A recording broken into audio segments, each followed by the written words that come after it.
ವರ್ಷ ರಣಬಿಸಿಲಿನ ತಾಪಮಾನಕ್ಕೆ ಜನ ತತ್ತರಿಸಿ ಹೋಗಿದ್ದಾರೆ. ಗಾರ್ಡನ್ ಸಿಟಿಯಲ್ಲೂ ಮನೆಯಿಂದ ಹೊರಗೆ ಬರಲು ಜನ ಹೆದರುವಂತಾಗಿದೆ. ಬೇಗೆಯಿಂದ ತಪ್ಪಿಸಿಕೊಳ್ಳಲು ಹಣ್ಣು ಜ್ಯೂಸ್ಗಳ ಮೊರೆ ಹೋಗ್ತಿದ್ದಾರೆ. ಮತ್ತೊಂದೆಡೆ ಬಿಎಂಟಿಸಿ ಡ್ರೈವರ್ ಕಂಡಕ್ಟರ್ಗಳು ಎಸಿ ಬಸ್ಗಳಿಗೆ ಪಟ್ಟು ಹಿಡಿದಿದ್ದಾರೆ.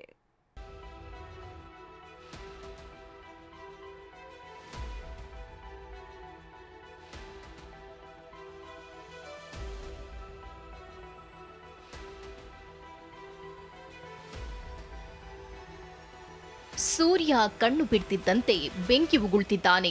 ದಿನದಿಂದ ದಿನಕ್ಕೆ ತಾಪಮಾನ ಸ್ಫೋಟಗೊಳ್ತಿದೆ. ಸಿಟಿ ಮಂದಿ ಸಾಕಪ್ಪ ಸಾಕು, ಈ ಬೇಸಿಗೆ ಸಾಕು ಅಂತ ಶಾಪ ಹಾಕ್ತಿರೋ ಹೊತ್ತಲ್ಲೇ ಬಿಸಿ ಗಾಳಿಯ ಟೆನ್ಷನ್ ಶುರುವಾಗಿದೆ.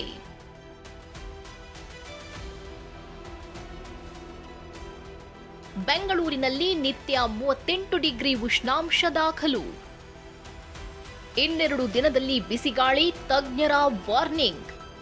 ಉರಿ ಉರಿ ಬಿಸಿಲು ಮೈಸುಟ್ಟಿದೆ. ಸಿಲಿಕಾನ್ ಸಿಟಿ ಕಾದ ಕಾವಲಿಯಾಗಿದ್ದು ಹೊರಗೆ ಕಾಲಿಡೋದಕ್ಕೂ ಜನ ಹಿಂದೆ ಮುಂದೆ ನೋಡ್ತಿದ್ದಾರೆ. ಮೊನ್ನೆ 38 ಡಿಗ್ರಿ ಉಷ್ಣಾಂಶ, ನಿನ್ನೆಯೂ 38 ಡಿಗ್ರಿ ತಾಪಮಾನ ದಾಖಲಾಗಿತ್ತು. ಮೂರನೇ ದಿನವೂ ಸೂರ್ಯನ ಶಿಕಾರಿ ಮುಂದುವರೆದಿದೆ. ಏಪ್ರಿಲ್ನಲ್ಲಿ ಗರಿಷ್ಠ ಉಷ್ಣಾಂಶ 34 ಡಿಗ್ರಿ ಇರಬೇಕು. ಆದರೆ ವಾಡಿಕೆಗಿಂತ 4 ಡಿಗ್ರಿ ಹೆಚ್ಚು ತಾಪಮಾನ ದಾಖಲಾಗ್ತಿದೆ. ಮುಂದಿನ 2-3 ದಿನಗಳಲ್ಲಿ ಬೆಂಗಳೂರಿನಲ್ಲಿ ಬಿಸಿಗಾಳಿ ಹೆಚ್ಚಾಗಬಹುದು ಅಂತ ತಜ್ಞರು ಎಚ್ಚರಿಸಿದ್ದಾರೆ. ಬೆಂಗಳೂರಲ್ಲಿ ನೋಡಿದರೆ ಈ ತಿಂಗಳು ಹೆಚ್ಚಿನ ದಿನಗಳು ವಾಡಿಕೆಗಿಂತ 2-3 ಡಿಗ್ರಿವರೆಗೂ ಹೆಚ್ಚು ದಾಖಲಾಗಿದೆ. ಯಾಕಂದರೆ ವಾಡಿಕೆ ಉಷ್ಣಾಂಶ ಬೆಂಗಳೂರಿಗೆ 34.1, ಹೆಚ್ಚಿನ ದಿನಗಳು 36.6, 37.2, 37.6 ಈ ಥರ ದಾಖಲಾಗ್ತಿದೆ. ಹಾಗಾಗಿ 3 ಡಿಗ್ರಿವರೆಗೂ ವಾಡಿಕೆಗಿಂತ ಹೆಚ್ಚು ದಾಖಲಾಗಿದೆ. ಇವತ್ತಿನ ಉಷ್ಣಾಂಶ ಎಷ್ಟಿದೆಯೋ ಅದರಿಂದ 1 ರಿಂದ 2 ಡಿಗ್ರಿವರೆಗೂ ಹೆಚ್ಚು ವೃದ್ಧಿಯಾಗುವ ಒಂದು ಸಾಧ್ಯತೆ ಇದೆ. ಬೆಂಗಳೂರು ಗ್ರಾಮಾಂತರ ಜಿಲ್ಲೆ ದೇವನಹಳ್ಳಿಯಲ್ಲೂ ಜನ ಬಿಸಿಲಿಗೆ ಹೈರಾಣಾಗಿದ್ದಾರೆ. ದಣಿವಾರಿಸಿಕೊಳ್ಳಲು ಹಣ್ಣು ಮತ್ತು ಜ್ಯೂಸ್ಗಳ ಮೊರೆ ಹೋಗ್ತಿದ್ದಾರೆ. ಕಲ್ಲಂಗಡಿ, ಪಪ್ಪಾಯ, ಕರ್ಬೂಜಾಗೆ ಬೇಡಿಕೆ ಹೆಚ್ಚಿದೆ. ಹಣ್ಣುಗಳ ಬೆಲೆ ಏರಿಕೆ ಗ್ರಾಹಕರ ಕೈ ಸುಡ್ತಿದೆ. ಈ ಹಣ್ಣು ಹಂಬುಗಳೆಲ್ಲ ತುಂಬ ರೇಟ್ ಜಾಸ್ತಿ ಆಗಿಬಿಟ್ಟಿದೆ ಹೋದ ವರ್ಷಕ್ಕಿಂತ ಈ ಕಡೆ. ಅದು ತಗೊಂಡು ತಿಂದರೂ ಕೂಡ ಅದು ಜಾಸ್ತಿ ಬಿಸಿನೇ ಅನಿಸುತ್ತೆ. ಅದು ಪ್ರಾಣಿ ಪಕ್ಷಿಗಳಿಗೆ ಎಲ್ಲ ಮನೆ ಹತ್ರ ಎಲ್ಲ ಸ್ವಲ್ಪ ಬಟ್ಲಲ್ಲಿ ನೀರಿಡಿ. ಊರುಗಳಿಗೆ ಅದಕ್ಕೆ ಓಡಾಡೋಗೆಲ್ಲ ತುಂಬ ಕಷ್ಟ ಆಗ್ತಿದೆ. ಮಕ್ಕಳು ಮರಿ ಎಲ್ಲ ಓಡಾಡೋಕ್ಕೆ ಆಚೆ ಅಜ್ಜನಿಕೆ ಆಗ್ತಾ ಇಲ್ಲ ಸರ್, ಅಷ್ಟು ಬಿಸಿಲು ಬಂದಿದೆ.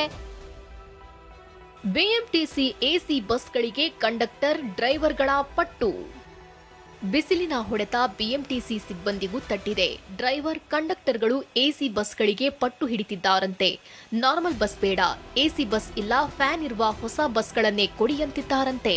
ಹಳೆಯ ಬಸ್ಗಳಲ್ಲಿ ಡ್ಯೂಟಿ ಮಾಡಲಾಗ್ತಿಲ್ಲ, ಇಂಜಿನ್ ತುಂಬಾ ಹೀಟ್ ಆಗುತ್ತೆ ಅಂತ ಡಿಪೋ ಮ್ಯಾನೇಜರ್ಗಳ ಮೇಲೆ ಒತ್ತಡ ಹಾಕ್ತಾರಂತೆ. ಈ ಹಿಂದೆ ಎಸಿ ಬಸ್ ಬೇಡ, ಅಸ್ತಮಾ, ಉಸಿರಾಟದ ಸಮಸ್ಯೆ ಕಾಡುತ್ತೆ ಅಂತಿದ್ದೋರು ಈಗ ಎಸಿ ಬಸ್ಗಳನ್ನೇ ಕೇಳ್ತಿದ್ದಾರೆ. ಆದರೆ ಬಿಎಂಟಿಸಿಯಲ್ಲಿ ಒಟ್ಟು 6,132 ಬಸ್ಗಳಿವೆ. ಈ ಪೈಕಿ 600 ಬಸ್ಗಳಲ್ಲಿ ಮಾತ್ರ ಎಸಿ ಇದ್ರೆ ಹೊಸ ಬಸ್ಗಳಲ್ಲಿ ಫ್ಯಾನ್ ಅಳವಡಿಸಲಾಗಿದೆ. ಉಳಿದ 5,500 ನಾರ್ಮಲ್ ಬಸ್ಗಳಿವೆ.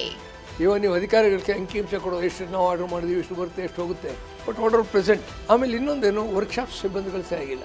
ಕಾಲಕ್ಕೆ ಅವರು ರಿಕ್ರೂಟ್ ಮಾಡಿದ್ರು, ಪ್ಲಾನಿಂಗ್ ಇದ್ದಿದ್ರೆ, ಕರೆಕ್ಟಾಗಿ ರಿಕ್ರೂಟ್ ಮಾಡಿದರೆ ಇವತ್ತು ಈ ಗತಿ ಗೊತ್ತಿರಲಿಲ್ಲ. ಅದೇ ಇವಾಗ ಒಟ್ಟಾರೆ ಏನಾಗಿದೆ, ಹಳೆ ಫ್ಯಾನ್ ಇರ್ಬೋದು, ಆ ಬ್ರೇಕ್ ಇಲ್ಲದೆ ಗಾಡಿ ತಗೊಂಬರ್ತಾರೆ. ಸೊ ಇಂಥ ಒಂದು ಕೆಟ್ಟ ಸನ್ನಿವೇಶ, ಕೆಟ್ಟ ಮ್ಯಾನೇಜ್ಮೆಂಟ್ ಇವತ್ತಿದೆ.